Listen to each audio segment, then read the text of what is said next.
Hi there, Colleen Adrian here. This is really one of my top tips for talking to teenagers in a way that keeps the conversation going and keeps them engaged instead of having them do this, right? So often when we often when we're parenting teens, we see things that they're struggling with, or we see something that they're doing that might be a bit risky, or we see something happening and we think to ourselves, I know how they could solve that. I know what they could do about that. And we offer some advice, or we tell them what we think they should do. And a typical response, especially as they get in, well, really, it can happen at any age in teens, is kind of this, right? And they might shut down, they might get mad, they might just walk out of the room. My top tip for shifting that dynamic is to focus on or always choose asking a curious question over telling them what to do. So you can get curious about their experience. You can get curious about how they made a decision. You can get curious about what they believe in or what information they have that supported them to make a decision they're making.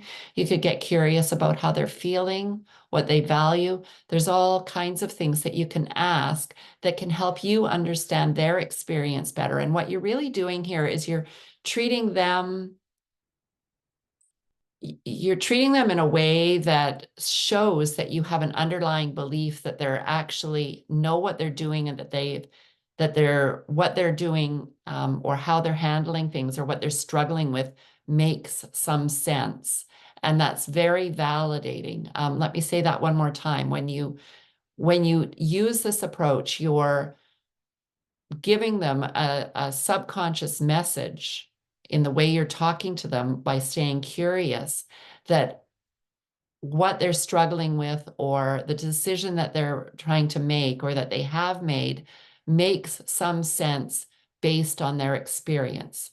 It doesn't mean that you're even saying that it's the best decision, but you're tapping into what's going on for them in a way that's really supportive for them.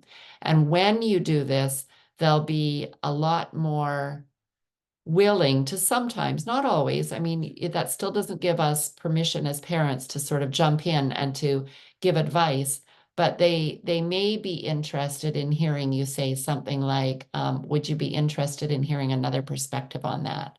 And of course, if they say no, unless they're still fairly young and you're needing to actually still set limits with them, you may need to respect their no. So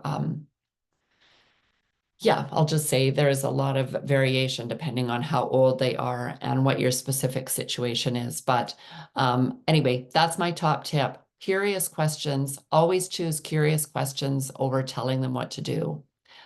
If you have had experience with that, or if you go away and you try it out, and I'd love to hear how it goes for you. Thanks for listening.